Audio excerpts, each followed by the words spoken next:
งรักร้องคู่กันชาวฮาหนีนิยมร้องเพลงรักคู่กันจนเป็นประเพณีของพวกเขา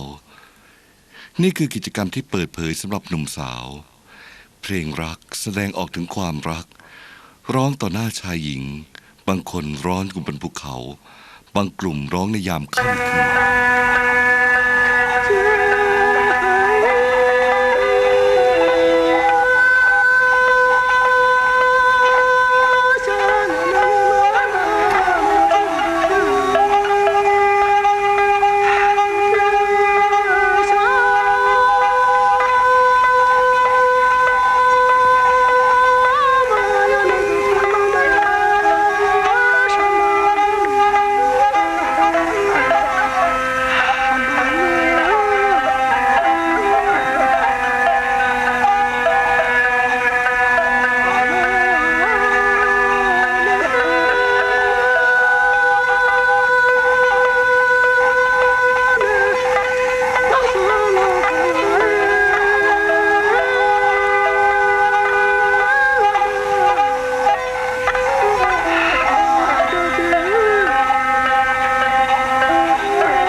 การแต่งงานของหญิงสาว